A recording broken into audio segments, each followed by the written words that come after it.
자, 시작하겠습니다. 예, 안녕하세요, 여러분. 상법 기본 강의 개강이고요.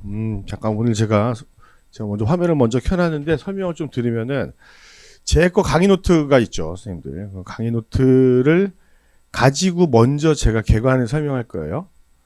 그 순서는 강의하는 순서는 제가 강의 노트를 가지고 설명을 하고 저희 이제 기본서가 있습니다. 좀 두꺼운 책, 그거 가지고 계시죠? 예, 기본서를 이제 다 보는 것은 아니고 기본서의 중요한 부분에 대해서만 이제 언더라인을 할 거예요. 왜냐하면은 요 강의 노트에 있는 내용이 되게 간결해. 그렇기 때문에 우리가 원문에 해당하는 걸 봐야 돼요. 이제 우리 시험 문제를 보면은 조문 나오고 딱 두 가지거든요. 뭐 방식이 보면은 이제 조문이 거의 원문이 나와요. 조문이 나오거나 아니면은 요 판례 판결문의 일부가 이제 나오는 형식이거든요. 그러니까 얘네의 원문을 봐야 돼. 그러니까 내 말을 듣고 내가 설명하는 게 쉬워가지고 아 저런 내용이구나라고 이해하기는 쉬운데 실제로 문제를 풀어보면 그 워딩이 좀 낯설어. 법을 하는 사람들이 아니기 때문에 그 워딩이 낯설단 말이에요. 그래서 그 워딩에 해당하는 원문을 우리가 보는 거예요. 그건 이제 줄을 치는 용도로 쓰일 겁니다. 그러니까 여러분들은 기본서를 중심으로 이제 기본서가 아니죠. 강의 노트를 중심으로 단권화를 하시고 거기다가 이제 줄친 부분은 이제 언더라인에서 그것만 이제 지속적으로 읽어 나가면서 회독을 쌓아가는 게 좋다는 겁니다.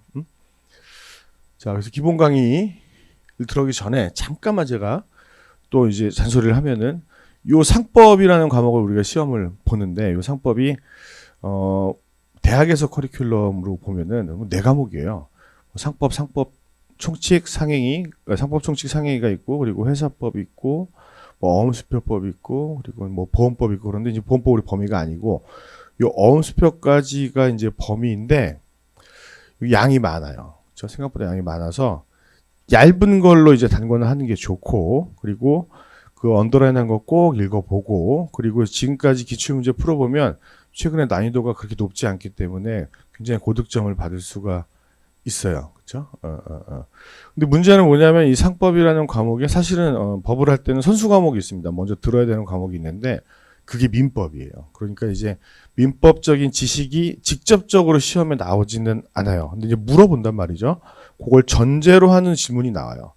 그러니까 이제 민법을 조금 알아야 되는데 그걸 우리 다 할 필요도 없잖아요. 시험에 필요한 범위 내에서 제가 간단히 설명을 좀 드리도록 할게요. 자, 뭐 자세한 얘기는 제가 뭐 쭉 오리엔테이션을 하기보다는 수업을 하면서 말씀을 들으면 좋을 것 같습니다. 자, 이 노트 보이죠? 노트 첫 페이지인데 상법의 개념입니다. 상법의 개념. 이제 뭔지를 알아야 이제 공부를 시작할 수가 있어요. 그리고 여기서도 뭔가 문제가 나와. 자, 뭐 첫 번째를 볼까요? 실제로 상인의 법적 분쟁에 적용되는 것은 실질적 의미의 상법이다. 자, 여기서 중요한 단어가 뭐냐면 요 실질적이라는 단어거든요. 우리가 무슨 법을 공부하든 선생님들이 뭐 법을 또 공부할 일이 앞으로 있을 수 있죠. 그렇죠? 근데 형법을 공부하든 뭐 민법을 공부하든 헌법을 공부하든 법의 의미를 형식적인 의미와 실질적인 의미로 나눠요. 우리나라는. 그런데 자, 요거 이제 비교하는 게 요거죠. 형식적 의미의 상법과 비교하는 게 형식적 의미의 상법이라는 애가 있단 말이에요. 근데 얘가 안 나오고 얘가 나왔잖아. 그 얘기는 요게 더 중요하다는 얘기거든요. 실질적 의미의 상법이라는 게. 그러니까 우리가 야 상법이 뭐야? 라고 하면은 그 뭐 대한민국에도 법령 정보 사이트라는 게 있어서 거기 들어가가지고 상법을 검색하면 쭉 나오잖아요. 1조부터 법전이 있거든요. 근데 그게 상법이야 라고 아주 쉽게 말하는 거 그거를 우리가 형식적 의미의 상법이라고 해요. 근데 실제 재판을 하다 보면은 그 상법, 그 조문에 있는 상법이라는 법률명을 가지고 있는 요것만 적용이 되는 게 아니라 보이지 않지만 글자로 보이지 않지만 우리가 관습법이라는 것도 있거든요. 막 그것도 적용하고 뭐 니네가 거래할 때 썼던 약관도 적용하고 막 그런단 말이에요. 그런 애를 좀 이따 보겠지만 실질적 의미의 상법이라고 불러요. 그런 애를. 그러니까 상인에게 적용되는 법규를 실제로 다 모아놓은 거야. 적지 마. 뒤에 나오니까. 얘가 중요하다는 거야. 일단은. 그래서 키워드를 보면은 얘가 먼저 나오는 거죠. 실질적 의미의 상법을 파악하는 게 중요해. 자, 그런데 밑에 보세요. 내가 요거를 봐야 되는 이유가 있어요. 민법을 조금만 알아야 되는 이유가 있는데, 민법과 상법과의 이제 관계죠. 관계를 보시면은, 여기 동그라미 안에 있는 애들 있잖아요, 여러분들. 이게 사람들이야. 사람들이 이제 막 돈을 벌고 뭐 부동산 거래도 하고 물건도 사고 팔고 막 그래. 그런 모든 사람들을 다 개인, 사인이라고 부릅니다, 법에서는. 근데 이 사람들한테 적용되는 법, 이 거래에 적용되는 법의 기본, 베이스는 민법이에요, 민법. 기본적으로 민법이 다 적용됩니다. 여기 보시면은 얘가 이름이 일반사법이라고 되어 있잖아, 일반. 여기서 말하는 일반이라는 단어는 모든 사람에게 적용된다는 거야. 이 뜻은. 그러니까 이제 모든 거래를 하는 모든 사람들한테는 기본적으로 민법이 적용되는 거죠. 그렇죠? 그런데 여기 뭐 당근 거래 막 한두 번 하는 사람도 있고 그냥 뭐 잠깐씩 막 하는 사람도 있는데 상인이라는 애가 있단 말이에요. 여기 상인. 그러니까 우리가 보통 저 사람 상인이야. 상인이야 이라는 거 잘 쓰지는 않지만 장사하시는 분이야 라고 한다는 건 뭐예요? 매일매일 그 일로 생계를 유지해 나가는 거죠. 지속적으로 그런 일을 하는 사람들이란 말이에요. 걔네들은 상인이라고 부르고 그분들한테는 특별히 상법이 또 적용되는 거야. 무슨 말인지 이해됐지? 그러니까 민법이 베이스로 모든 사람에게 적용되고 플러스 만약에 이 사람이 상인이라면 어떻게 되는 거지? 상법도 적용이 되는 거야. 그러니까 우리가 고등학교 때 배우지 않나요? 요거? 일반법과 특별법과의 관계. 인 거야. 민법과 상법은 일반법과 특별법이야. 그냥 사람이니까 그냥 일반적인 거래하는 사인이니까 민법이 적용돼. 근데 너는 상인이야. 그러면 특별법인 상법도 적용되는 거죠. 근데 문제가 뭐냐면은 여기는 있는데 여기는 내용이 없어. 예를 들어서. 그러면은 일반법, 민법에 따라서 하면 됩니다. 근데 여기는 없고 여기는 있어. 그럼 상법에 따라서 하면 되지. 그치? 근데 자, 여기도 똑같은 내용이 있고 여기도 똑같은 내용이 있는데 결론이 달라. 예를 들자면 이런 게 있거든. 이거 안 들어봤죠?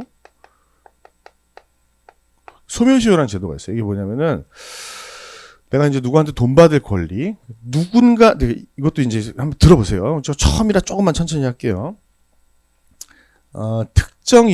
특정인에게 어떤 특정한 행위를 요구하는 거. 딱 누구한테. 내가 집주인한테 보증금을 돌려달라고 말하는 거. 내가 돈 빌려준 사람한테 돈 갚으라고 말하는 거. 요거를 채권이라고 부르는 거예요, 선생님들. 요걸 채권이라고 부릅니다. 응? 여기까지 이해됐지? 이걸 채권이라고 불러요. 이 채권은 소멸시효가 있어. 그러니까 일정 기간 행사를 하지 않으면 그 권리가 사라집니다. 영원한 게 아니고. 근데 민법에 보면 요 채권은 소멸시효가 10년이야.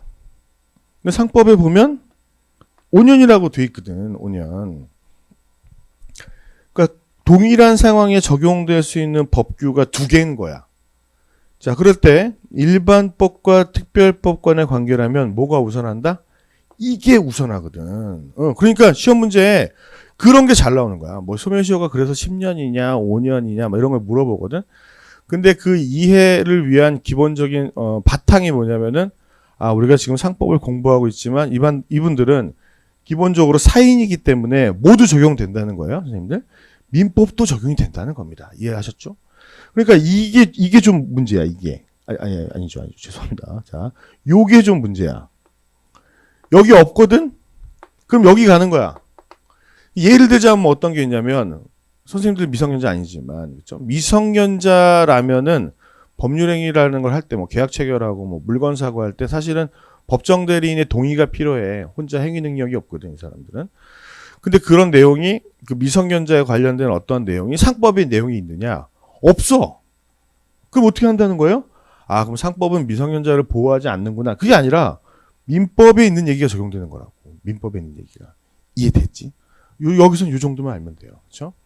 근데 지금 제가 설명한 게 요 관계를 설명한 거란 말이에요. 요 관계. 민법과 상법. 요거는 그냥 시험에 나온다기보다는 우리가 앞으로 해야 될 일에 대한 기본적인 전제가 되는 거예요. 그 다음에 상법에 법원이라는 단어가 나오는데 요건 뒤에서 나옵니다. 여기서 말하는 법원이라는 거는 대법원, 고등법원, 헌법재판소, 재판소는 법원이라는 단어가 안 들어가네. 뭐 지방법원 할 때 그 법원이 아니야. 이 법원은 영어로 얘기하고 싶은데 발음이 부끄러워요. 법의 연원. 한자를 풀었으면 이런 단어거든요. 그 줄여 쓰는 거야. 우리 말 줄여 쓰듯이. 법의 연원이라는 뜻인데 연원이라는 단어 우리가 잘 안 쓰죠. 뭐 이걸 굳이 영어로 표현하자면 소스입니다. 소스. 그러면 이 상법이라는 것을 실질적 의미의 상법을 구성하는 요소들인 거죠. 야, 실질적 의미의 상법이 뭐 상인들에게 적용되는 뭐 법률을 다 모아놓은 거라며. 그러면 거기 들어가는 게 뭐가 있는 거야? 이 질문인 거죠. 이 질문.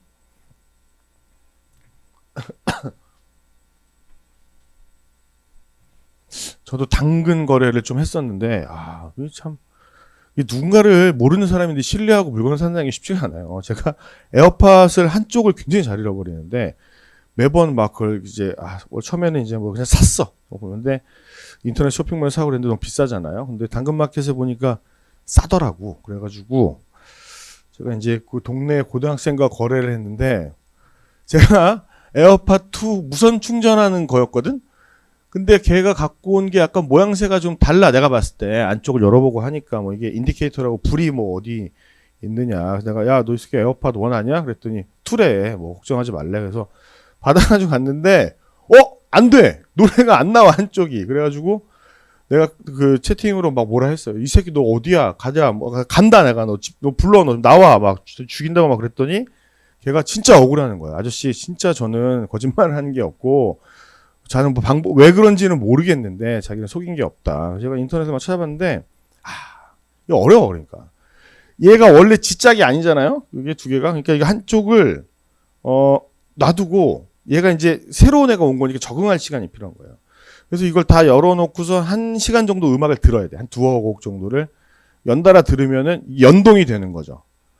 모르고 내가 막 욕을 했으니 참 미안하다고 사과했습니다.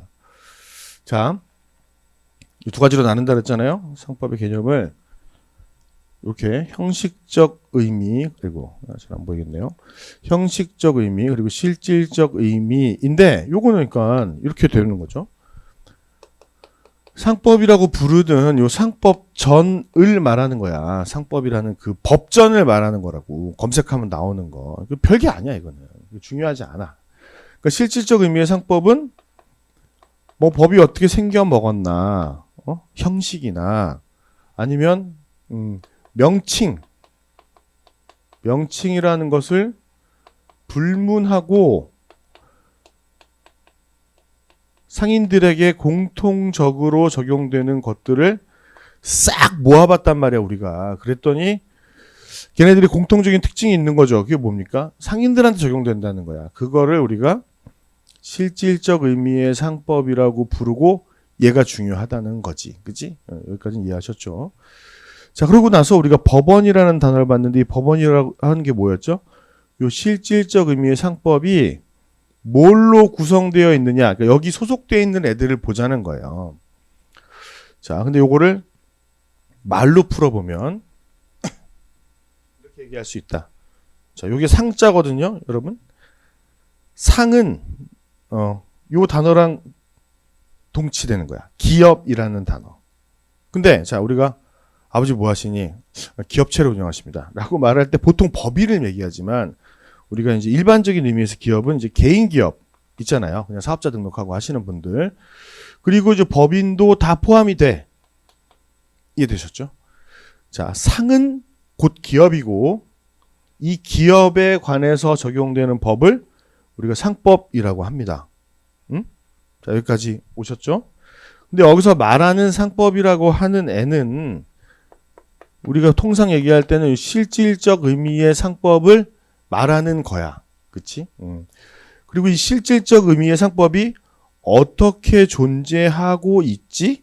이거를 법원이라고 합니다. 해볼까? 상은 곧 기업이야. 그리고 이 기업이 기업에 적용되는 법을 상법이라고 불러. 이게 되게 여러 가지일 거 아니야. 이런 걸 불문하니까. 존재하는 형식을 우리가 상법의 법원이라고 한다. 자, 이 의미 자체를 옛날 시험에서 물어봤어요. 물어봤는데 요즘 물어보진 않아. 요즘에 물어보는 거는 요 상법의 법원이 무엇으로 구성되어 있나? 이건 물어보죠. 이건 물어봅니다. 넘어가서 보겠습니다.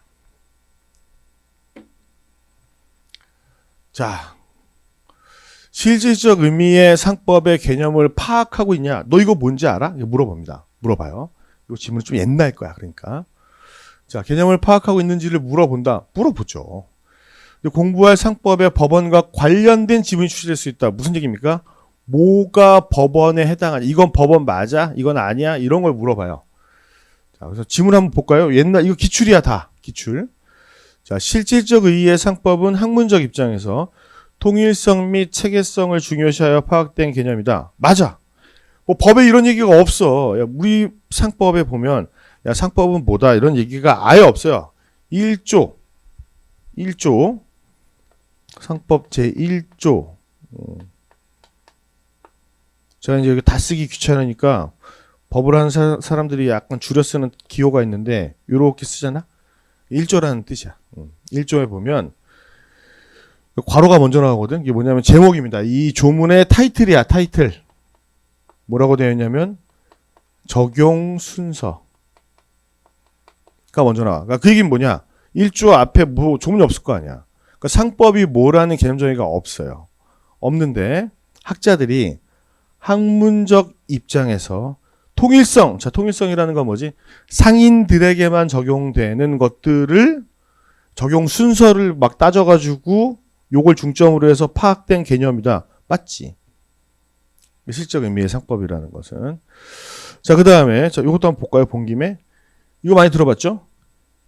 계약 자유의 원칙. 우리 되게 자주 나올 거거든 이거. 사적 자치라고 해. 법에 예를 들어 A라는 내용의 법이 있어. 근데 뭐 이렇게 꼭 해야 된다가 아니라 이렇게 하는 게 원칙이지만 니네가 뭐 우리는 B로 할 건데 상관없어. 법이 모든 걸 통제하진 않으니까. 경우의 수가 뭐 나뉘어질 수는 있는데 기본적으로 이런 걸 사적 자치라고 불러. 보통은 이렇게 하시는 게 좋아요. 근데 뭐 우리는 약속해가지고 이렇게 하기로 했어요. 그러면 이게 우선하지.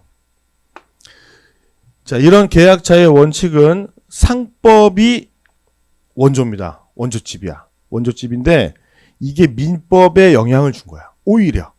사람들이 잘 모르는데 사적 자치. 그러니까 뭐냐면 뒤에 우리가 볼 때 이런 규정이 나와요. 이걸 파악하는 거 되게 중요해. 임의 규정? 이게 바로 이거예요. 법에는 A라고 되어 있는데 니네가 B라고 하겠다고? 그러면 이게 우선해. 그런 규정이 굉장히 많겠죠. 상법에.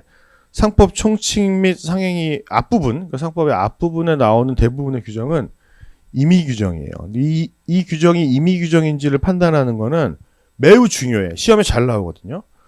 뭐라고 되어 있지만 지문에 이렇게 나온단 말이야.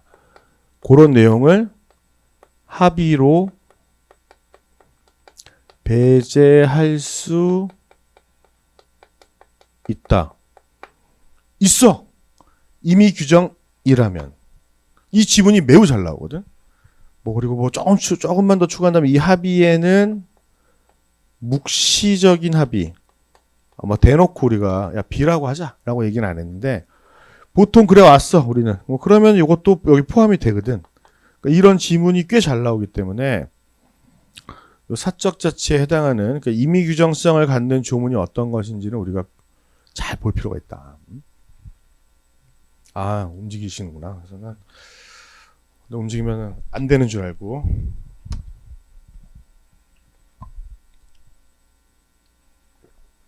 두려움을 갖지 마세요. 여러분들이 이게 시험 문제를 만약에 내가 좀 공부를 했는데 잘 안 된다. 그건 이유가 딱 하나입니다.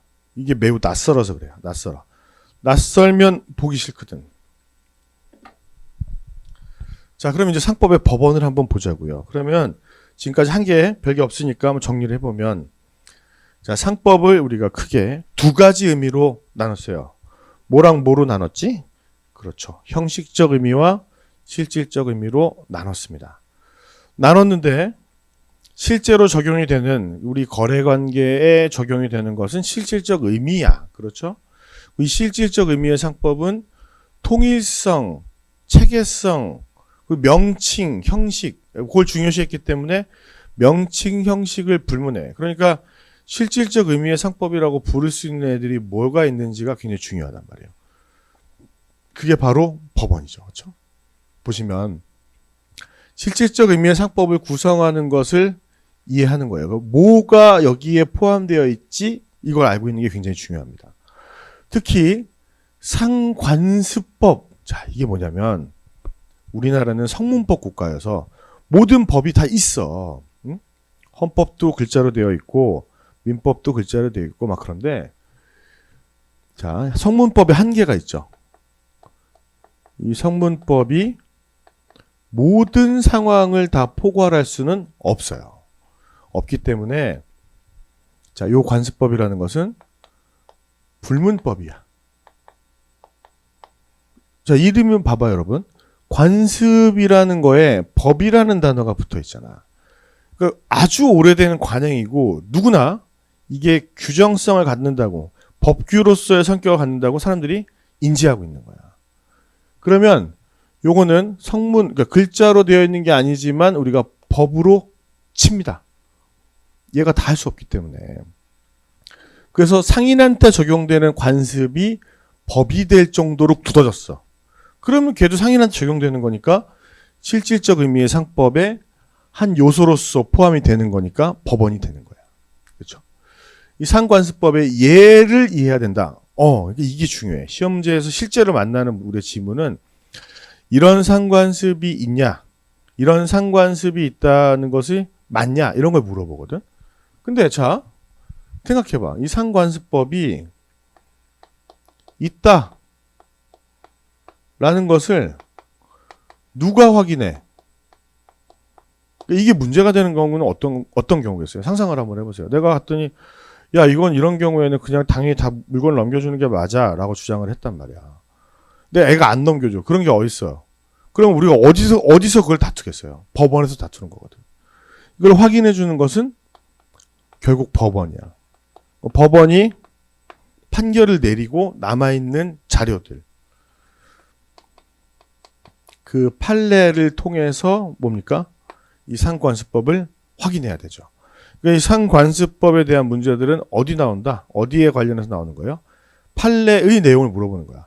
법원이 이걸 상관습법으로 인정한 적이 있냐? 없냐? 이런 것들을 물어보죠. 근데 그거를 어떤 통찰력을 가지고 판단하기는 어려워. 그리고 시험 문제에 판례가 많이 나오는데, 그렇죠? 반 정도가 판례인데요. 이 판례는 그냥 다 암기입니다. 암기가 필요해. 이거는 완벽한 암기 과목이야. 특히 회계사 시험은 그래. 이걸 잘 외우면 여러분들은 거의 다 맞을 수 있어요. 그 키워드는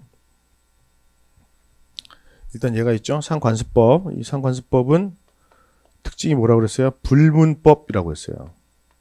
불문법이고 요거를 법원이 확인해야 된다는 얘기를 말씀을 드렸고, 그 다음에 보통거래 약관, 제일 중요하다라고 한다면 얘가 제일 중요합니다.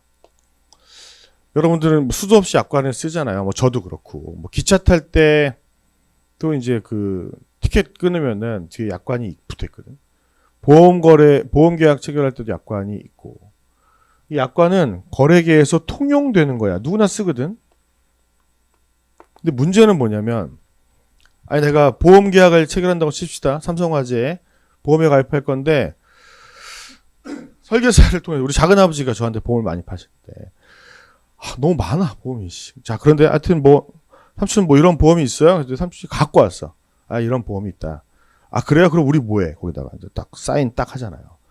그러면은 제가 아프거나 다치거나 했을 때 보험금 주세요. 그러면은 제가 사인했던 그 서면에 따라서 돈을 주고 말고가 결정이 되죠. 그게 바로 약관인데, 약관에 제가 동의한다고 서명을 하는 거예요. 누구나 쓰지만 문제는 뭐냐면 요건 일방적으로 만들어진다는 거예요. 내가 만든 게 아니잖아. 그게 사업자가 만든 거잖아요. 그렇죠?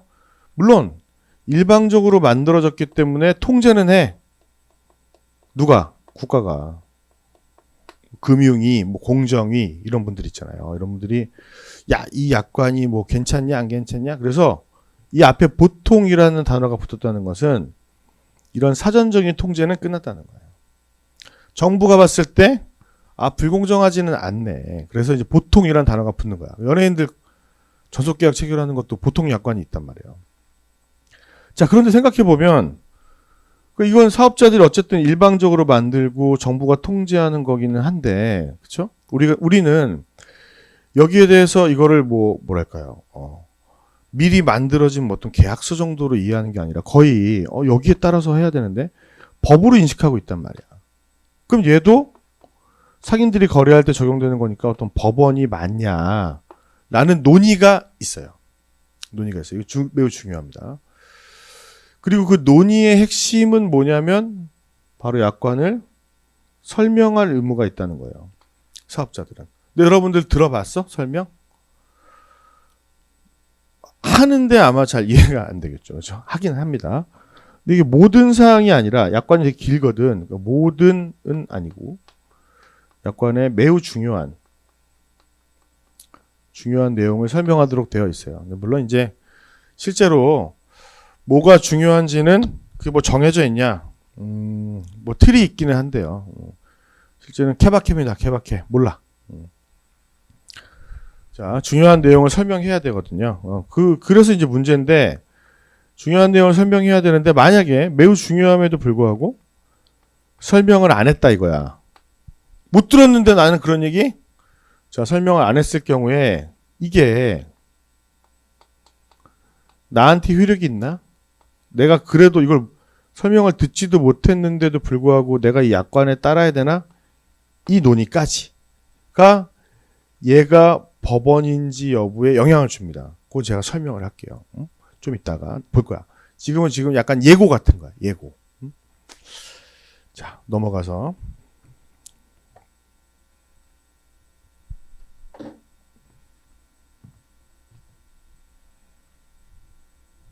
어때요? 부담이 없죠? 그래. 거의 끝날 때까지 이래. 근데 안 한다? 이거는 하기 싫은 거죠. 하기 싫은 거거나 아니면은 내가 얘기했잖아. 낯설잖아? 하기가 싫거든. 자, 우리 지금까지 내용을 정리를 해보자는 거죠. 실질적 의미의 상법이 존재하는 형식을 우리가 법원이라고 불렀어요. 여기까지 이해가 없죠? 자, 근데 실질적 의미의 상법도 어쨌든 상법이야. 그쵸? 여기까지 이해됐지. 근데 이 민법은 무슨 법이라고 불렀지 우리가 아까? 일반 특별법인 상법에 비해서 일반법이라고 부르거든. 이 뒤에 있기는 있지만 한번 적어보면 상법 제1조가 어떤 사건이 있을 때 법이 적용되는 순서거든요. 이 순서를 제가 한번 잠깐 적어보면 이렇게 돼 있어. 상법에 얘가 1번이고 상법이라는 걸 적용하고 물론 실질적 의미의 상법을 말해요. 여기 없다고? 그러면 관습법. 근데 일반적인 모든 관습법을 말하는 게 아니라 상관습법을 말해. 관습법을 적용하고 여기도 없으셔? 그러면 이제 민법에 따른다 라는 거거든. 그러면 실질적 의미의 상법과 민법과의 관계에서 뭐가 먼저 적용되겠어요? 얘가 먼저야, 당연히. 근데 마지막에 얘가 적용되지, 이렇게. 그러니까 결국 여기도 없고 여기도 없으면 어떤 상인 간의 분쟁이 생겼을 때 민법이 적용된다. 그렇죠? 상인 간에 민법이 적용될 여지가 있다 없다? 있지. 여기도 없고 저기도 없으면 적용되는 거니까. 그 질문이야. 시험에 자주 나오는 질문이 그러면 민법도 상법의 법원이냐는 거야. 상인한테 적용되니까. 그건 아니지. 아니야. 왜냐? 다시 한번. 이 실질적 의미의 상법이 존재하는 형식을 법원이라고 불렀는데 실질적 의미의 상법의 내용이 뭐였어요, 여러분들? 명칭 형식을 불문하고 상인들에게만 적용되는 법규를 싹 모아놨더니 그걸 실질적 의미의 상법이라고 부른 거잖아요. 근데 자, 여러분 민법은 상인한테만 적용되는 거야? 그렇지 않잖아. 모든 사람한테, 그러니까 비상인한테 적용되는 거잖아요. 그러니까 얘를 법원이라고 부르지는 않는다 이 말이야. 응? 이해됐지? 두 가지를 다 이해해야 돼요. 민법이 상인에게 적용될 가능성이 있어요, 없어요? 있습니다. 그렇죠? 그런데 그러면 상인한테 적용되니까 그 민법을 상법이라고 부를 수 있어요? 없어요. 당연히 없어요. 법원이라고 부를 수도 없고. 왜냐하면 이 법원이라는 단어 자체가 얘를 전제로 얘기하는 거거든. 얘를. 민법이 상법의 법원이다. 아니라고. 아니라고.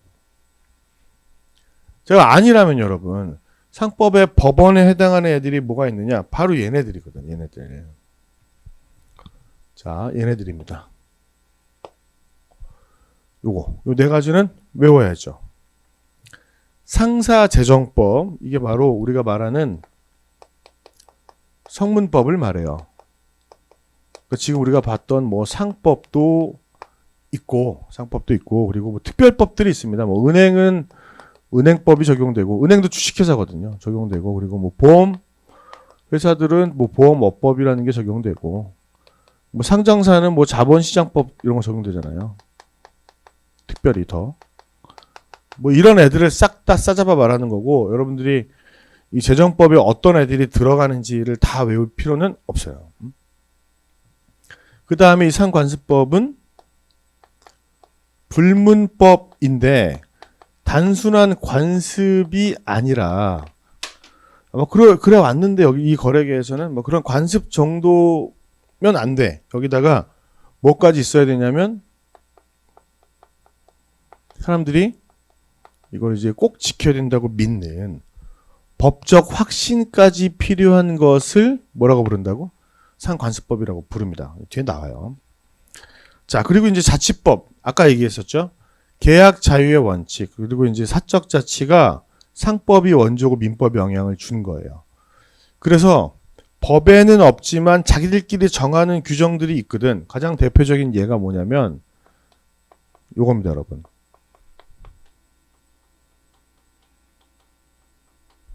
자, 모든 회사는 설립할 때 정관을 만들기 때문에 이 정관이 없는 회사들이 없거든요. 인터넷에 찾아보면 삼성전자 정관이 있단 말이야.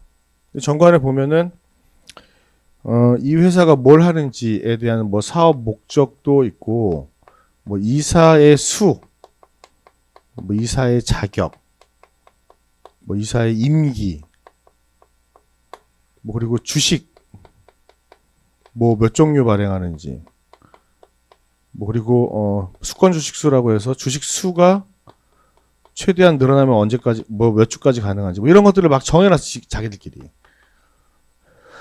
이 바꾸려면 좀 까다로워요. 그리고 그러면은 이 정관에서 예를 들어 이사 자격을 정해놨어요. 예를 들어서 이사 자격을 보통 어떻게 정해놓냐면 주식 수를 정해놓을 수가 있거든요. 그러니까 이사가 꼭 주주여야 되는 건 아닌데 뭐 적어도 주식을 몇 주 이상 갖고 있어야 된다거나 이렇게 정할 수 있어요. 정해놨는데 그렇지 않은 사람을 이사로 뽑으면 되는 거야, 안 되는 거야? 그러면 안 되는 거잖아.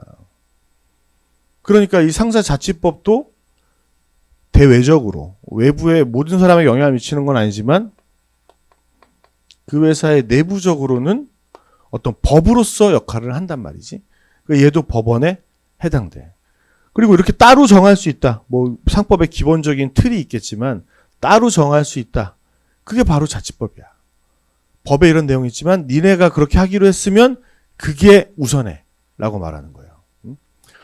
자, 그 다음에 말하고 있어 제가 아까 말씀드렸던 요 보통거래약관이 여기에 같은 레벨로 낄 수 있느냐, 이건 매우 중요한 내용입니다. 매우 중요한. 자, 여기서 중요한 거 몇 가지만. 일단 뒤에 나오지만 이 관습법이라는 애는 단순한 관습이라고 부를 수 있을 정도면 되는 문제가 아니라 그걸 법적 확신까지 가지고 있어야 돼, 사람들이. 자, 요게 중요하고 일단. 그 다음에 회사의 정관, 사적 자치로서 이 정관이 갖는 의미가 좀 중요해. 이걸 법으로 봤을 때 어떤 문제가 생기냐는 거야. 이걸 법으로 봤을 때. 그리고 이 보통거래 약관에 물음표가 붙었잖아. 이 상법의 법원에 해당하는지 여부 자체가 논의야. 그러니까 이게 여기 들어가냐, 뭐 그렇지 않느냐, 여기 포함된다고 보는 견해도 있고 포함되지 않는다고 보는 견해가 나뉘어요. 요거는 학설 대립을 좀 이따가 보도록 하고, 일단 밑으로 내려가시면은 정관의 효력부터 보겠습니다. 자, 정관은 사적 자치법 중에 하나라고 말씀을 드렸어요. 이 정관이 없는 회사는 없어요. 자, 한번 볼까요? 회사가 정관을 만들었어요. 설립할 때. 그치? 그리고 내가 이 회사, 정관이 이제 만들어지고 나서 가입을 했다. 사원. 자, 잠깐만. 여기서 하나만 정리하겠습니다. 우리가 회사 종류가 뒤에 나오겠지만 5개야. 그 중에 하나가 주식회사고. 주주라고 부르는 애들은 이 주식회사밖에 없어. 그 나머지 4개 회사에서 지분을 가지고 있는 사람들을 뭐라고 부르냐면 사원이라고 불러. 이사원, 김사원 할 때 그 사원이 아니라 지분을 가지고 있는 사람을 말해. 그러니까 여기 사원이라는 단어가 나오면 주주라고 생각을 하면 돼. 자, 여기 이제 뭐 정관을 만들 때 있었던 인간들은 당연히 자기들끼리 하기로 한 거니까 여기 따라야 되겠지. 근데 난 나중에 주식을 사서 들어왔단 말이야. 이걸 만들 때 없었어, 나는. 근데 여기 따라야 되느냐? 따라야 돼. 왜? 이걸 뭐로 보는 거니까 우리는? 법으로 보는 거잖아. 아니, 내가 잠깐 미국에 나가 있을 때 무슨 특별법이 생겼어. 응? 근데 내가 한국에 돌아왔는데 그 법이 있어. 나는 몰랐어, 만들 때. 그러면 그 법을 안 지켜도 돼? 법은 그런 게 아니잖아요.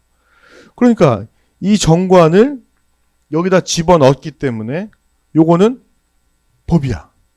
그러니까 만들 때 내가 없었어도 여기 들어오면 지켜야 돼. 이해됐지? 응? 여기 들어오면 지켜야 되는 거야.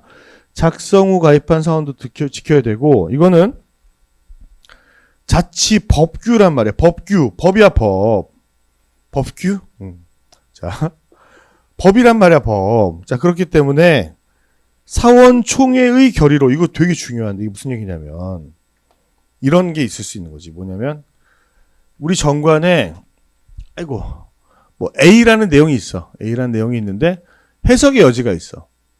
해석의 여지가 있어가지고 이게 B로도 이해가 되고 C로도 이해가 돼. 그러니까 우리가 주주총회를 한번 하는 거지. 모여가지고 정관 규정에 좀 해석의 다툼이 있는데 이걸 뭐라고 이해하면 좋을까요? 라고 사원총회의 결의로 정할 수 있느냐. 이게 문제가 됐단 말이야. 대법원에서. 이런 게 다 판례야.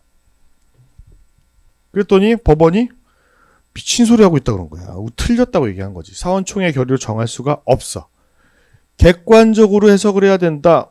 이게 맞는 거야. 무슨 얘기냐면 이 해석 방법을 법과 같이 해석하라는 거야. 아니, 여러분 생각해봐. 객관적으로 해석한다는 건 그런 뜻이거든. 법은 만든 사람이 있잖아요. 국회의원이 만들든 정부가 만들든. 근데 이 법이 문자로 되어 있으니까 늘 해석의 여지가 생겨. 늘. 그러니까 이제 법원에서 다투는 거죠, 그거를. 그때 제일 쉬운 방법은 뭐야? 이 법을 만들었던 사람한테 물어보는 거야. 재정 취지라고 말하는, 의도를 물어보는 거죠. 근데 그거에 따라서, 나는 이거를 사실 B라고 생각하고 만든 거야. 그러면 그렇게 따라야 되느냐? 그렇지 않아, 법은. 지금 이 상황에서 일반적인 관점으로 접근했을 때 이해되는 방법을 찾아가는 거지. 처음에 만든 사람의 의도나 뭐 국민 대다수가 그렇게 생각한다고 해서 그렇게 판단할 수가 법원이 왜 있냐 그러면 앱으로 투표하지. 그러니까 이렇게 해석을 해야 된다는 거야. 실제 사례는 이거야. 사원총회, 그러니까 주총이야, 주총. 주총에서 이걸 결의를 정하려고 했단 말이야. 이거 이상한데 이거 이렇게 해석합시다. 그랬더니 법원이 안 된다고 말한 거야. 안 된다고. 자, 한 가지만 더 추가할까? 한 가지만. 자, 상고라는 말 들어봤어요, 여러분? 상고? 대법원에 올라가는 거야. 상고라고 하는 거거든. 그렇죠? 자, 우리 재판 3번 하잖아. 1심, 2심, 3심. 마지막 최종심이 대법원까지 가는 건데 이 1, 2심에서는 사실관계를 다툴 수가 있어. 그러니까 뭐 그때 내가 거기 있었네, 없었네, 뭐 그걸 증거로 받아들였는데 그게 틀렸네 이런 얘기를 할 수가 있는데 여기서 이렇게 갈 때는 그 사실관계를 가지고는 대법원을 못 가. 법리에 대한 문제, 법리 해석이 2심 법원이 틀렸다라고 했을 때 여기 갈 수 있는 거거든. 그치? 그러니까 만약에 자 여기서 이제 대입을 해보는 거야. 2심 법원에서 정관을 이렇게 해석했는데 이게 나는 문제가 있다고 생각해. 응? 그럴 때 이제 대법원에 올라가는 상고 사유가 되겠냐는 질문이거든, 내 질문은. 만약에 이게 단순히 어떤 회사의 정관 해석에 대한 사실관계 문제라면 못 가지. 하지만 우리 이걸 뭐로 보기로 했다고? 법으로 보기로 한 거잖아요. 그러니까 2심 법원이 정관 해석에 오류가 있다는 건 법 해석을 잘못한 거야. 물론 그 법은 얘네들한테만 적용되는 법이지만, 그러니까 이건 상고 사유가 돼. 정관 해석의 오류는 법리 해석의 문제가 되는 거야. 요걸 꼭 기억해 주세요. 요거까지. 혹시 모르니까 요거랑 요거 두 가지는 잊으시면 안 됩니다.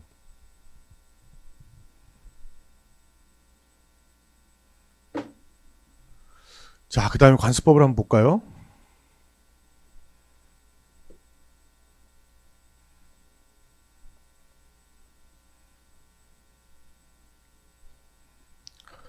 자, 핵심은 여기 있어요. 이거를 그냥 관습이라고 부르는 정도가 아니라 여기 법자가 붙어 있다는 게 중요해. 법자가. 자, 이걸 풀었으면 그런 거야. 이걸 나눴을 때 상관습법이라고 하는 것은 실제로 있다. 이런 관습이 있고 and 거기에 추가해서 법적 확신이 있어야 된다는 거야. 요걸 법적 확신이 있다는 걸 누가 판단한다고? 그렇지. 이건 법원이 판단할 문제야. 당사자들이 주장하겠죠. 이렇게 하지 않나요? 이렇게 다 받아들여지고 있어요. 그럼 법원이 그래 조사해봤더니 네 말이 맞네 라고 이렇게 판단해주면은 요거까지 있어야 우리가 뭐라고 부른다고요? 관습법이라고 부릅니다. 그러면 이 관습법은 성문법인 민법보다도 우선한다는 겁니다. 어쨌든 불문법이지만 법이기 때문에. 자, 와닿지가 않죠? 사례를 보시면 돼요. 사례 볼까요? 자, 상관습법은 인정한 사례 그리고 이제 부정한 사례가 있는데 이거 외워야 되느냐? 외워야지. 물어보니까. 자, 예를 들자면 자, 여러분 이런 거 알죠? 들어봤어요? 백지어음. 백지어음은 뭐 어음에 적어야 될 사항들이 굉장히 많은데 공란이 있다는 거예요. 그 공란이 왜 있냐? 아차! 내가 빼먹고 안 적었다. 그게 아니고 네가 적어라고 준 겁니다. 네가 적어. 공란이 있다는 거는 이걸 가져가는 사람이 보충하세요라는 이 보충권을 부여한 거거든.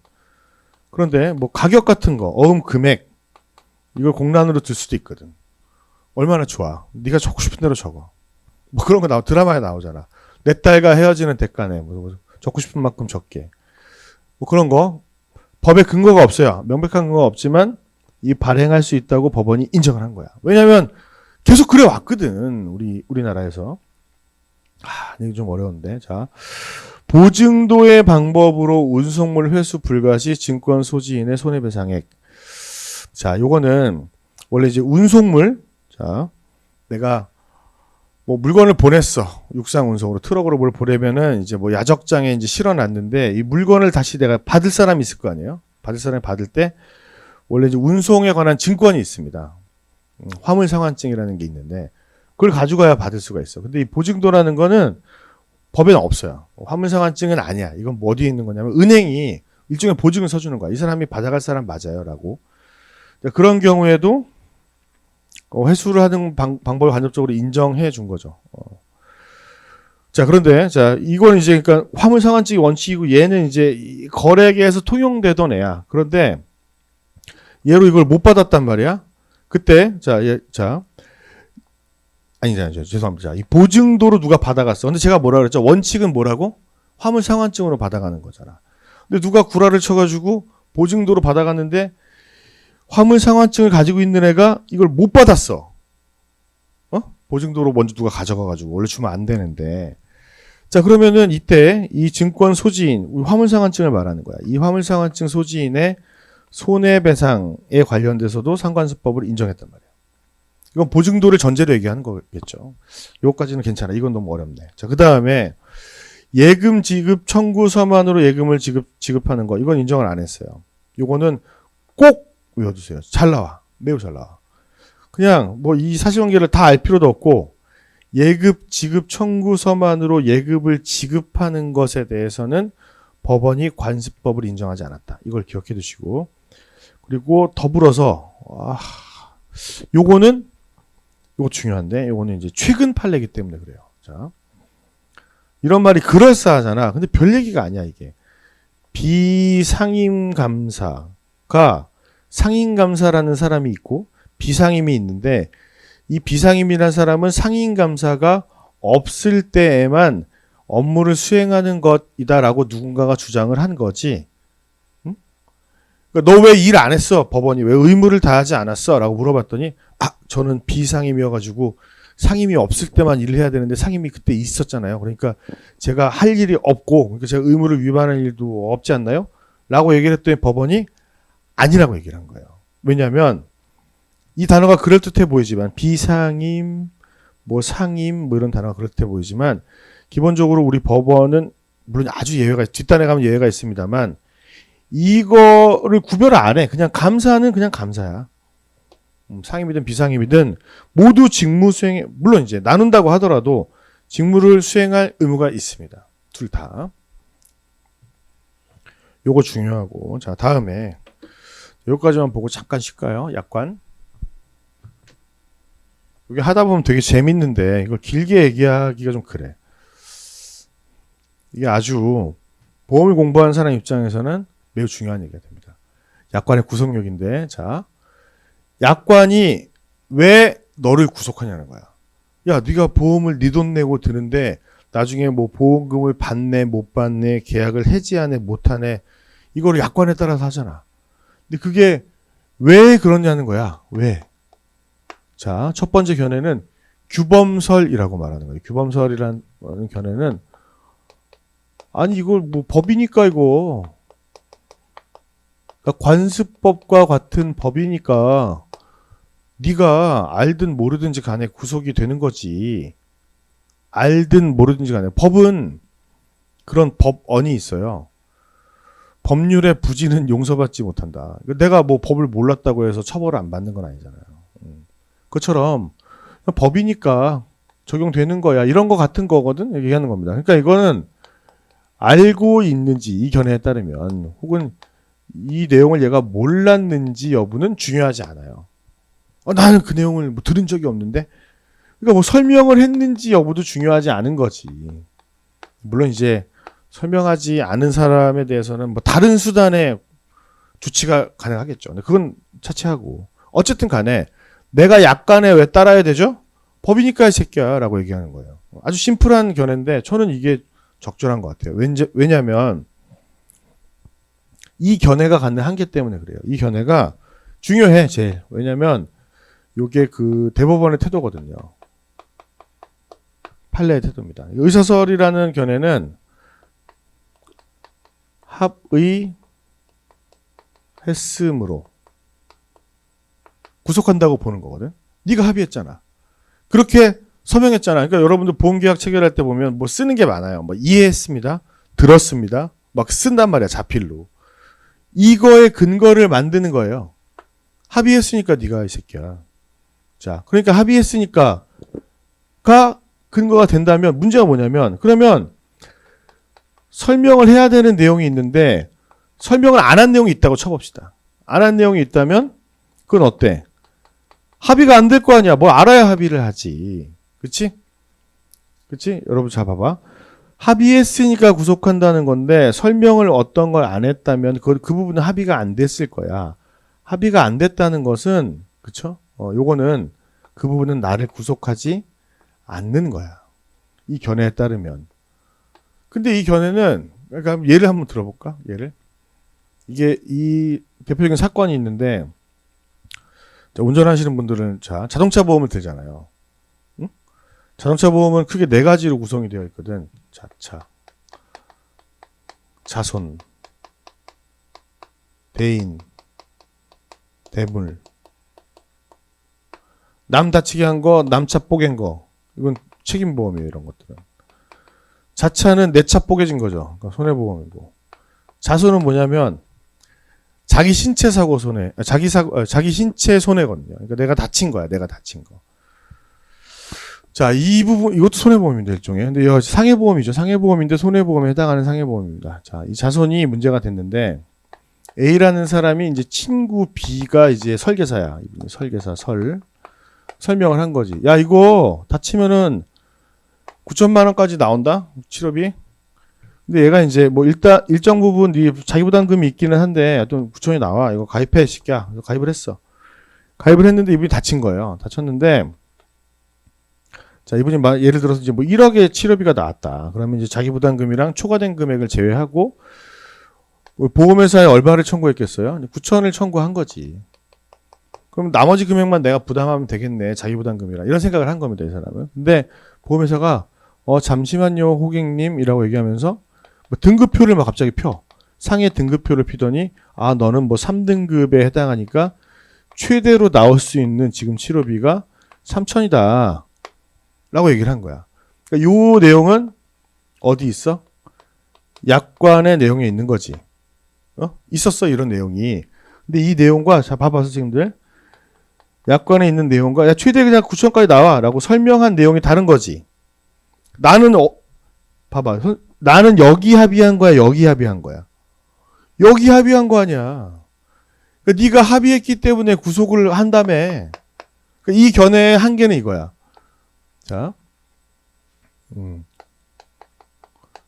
약관과 다르게 합의했다면, 약관이 멀쩡히 있는데, 인쇄된 게 있는데, 그런 거랑 내용이 다르게 합의했다면, 그 합의가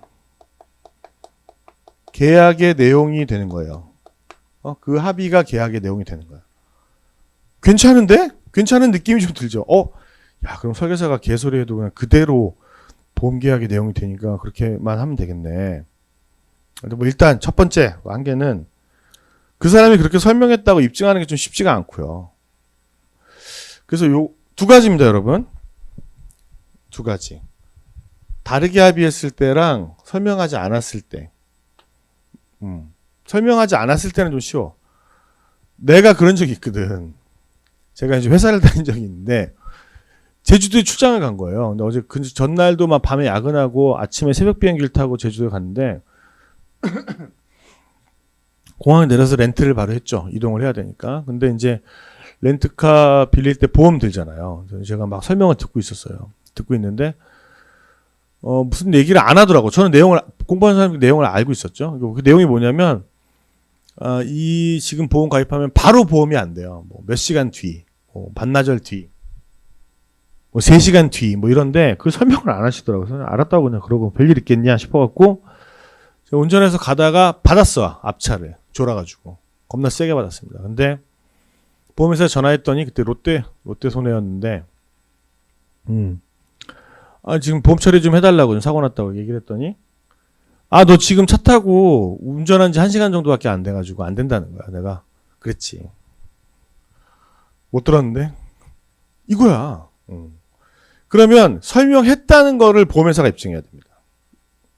설명했다는 거. 근데 보통 그러니까 다 보고 뭐 줄도 쳐놓고 막 하면서 설명해. 앞에 렌트카 회사 가면은. 그런 다음에 내가 들었습니다. 뭐 이해했습니다. 쓰는 건데 제가 딱 그때 봤지. 보니까 먹지로 쓴 다음에 이제 뒷면을 날 주잖아. 근데 그걸 쭉 찢어서 주는데 여기 찢어졌거든, 이렇게. 여기가 없는 거잖아요. 근데 여기에 그 내용이 있어. 좀 봤죠. 근데 설명 안 한 거야, 어쨌든 간에.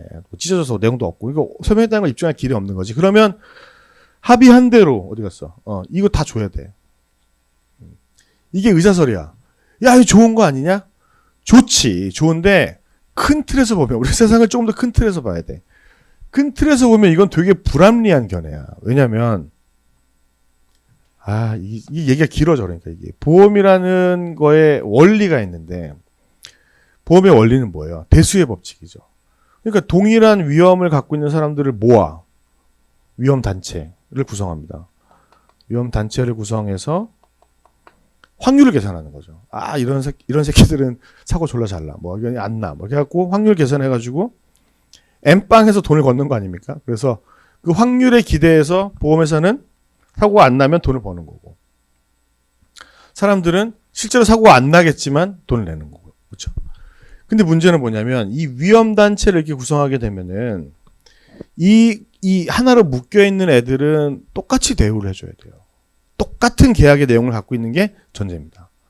그게 기본 원리야. 그런데 이렇게 하게 되면은 나 같은 사람이 어떤 사람을 만났느냐에 따라서 설계사가 설명을 잘하냐, 개판으로 하냐, 이거에 따라서 실제로 적용되는 계약의 내용은 다른 거 아니야. 그러니까 만약에 나는 요거를 얍실하게 이용해가지고 보험금을 받았지만 이 얘기는 뭐냐면 이렇게 해서 보험금이 나가기 시작하면 여기 있는 사람들은 사고 안 났지만 전반적으로 보험료가 다 올라가. 불합리하거든. 그래서입니다. 그래가지고 법원이 예외를 둔다는 얘기는 이걸 너무 다 액면 그대로 인정해 주니까 보험 계약의 본질에 반하네. 예외가 뭐냐면 설명하지 않아도 계약의 내용이 되는 애들이야.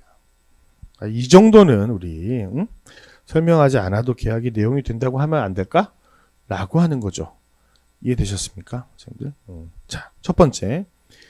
이미 알고 있는 건 아마 좀 약간 이해는 되는데 그럴 수 있어. 근데 저 같은 사람은 되게 불리한 거죠. 많이 알고 있는 새끼들은 불리한 거예요.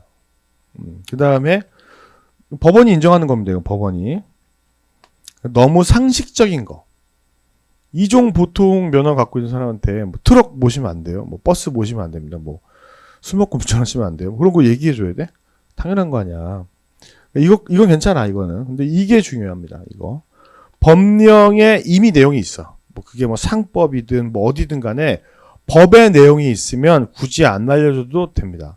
알려주지 않아도 계약의 내용이 된다. 자, 그러면 이제 제가 질문을 해볼게요, 선생님들. 약관은 설명을 해가지고 내가 이해를 해서 거기에 동의를 해야 저를 구속합니다. 이걸 법이라고 부를 수 있을까요? 부를 수가 없다, 우리는. 그러니까 앞에 이거 있잖아, 이거. 보통거래 약관 상법의 법원이냐? 아니야. 판례에 따르면 아니야. 규범설에 따르면 맞지만 판례에 따르면 아니라는 겁니다. 그렇죠? 자, 그래서 약간의 내용을 좀 확장시키면 그냥 법원이 아니다 해서 끝날 문제지만 법원이 아니라고 보기 때문에 그 구속력의 근거를 합의해서 찾는단 말이지. 그러니까 설명했어야 합의할 수 있고 합의했어야 내용이 되는 거야. 나를 구속하는. 따라서 설명하지 않았다면 내용이 되지 않고 나를 구속하지 않고 다르게 합의했다면 합의된 내용이 나를 구속하게 되는 건데 그렇게 되다 보면은 보험 계약의 본질에 반하기 때문에 판례가 예외적으로 설명하지 않아도 계약의 내용이 된다고 하는 애들이 있어. 요거를 꼭 기억해 달라는 거예요.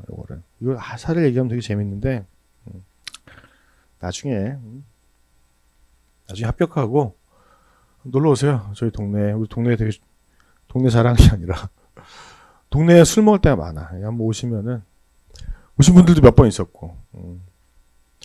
자, 법원에 해당하는 것을 묻는다. 뭐뭐 있었지? 재정법, 관습법, 뭐였어요? 자치법 세 가지. 상인에게만 적용되는 고유한 법규라는 거죠. 이 법원이라는 애들은. 그러니까 모든 사람에게 적용되는 민법은 법원이 아니라는 것도 다시 한번 꼭 기억해 두시고요. 그리고 견해 대립이 있긴 하지만 이 보통거래의 약관은 판례의 태도에 따를 때 상법의 법원이 되지 않는다는 거. 이 정도는 기억하실 수 있겠죠.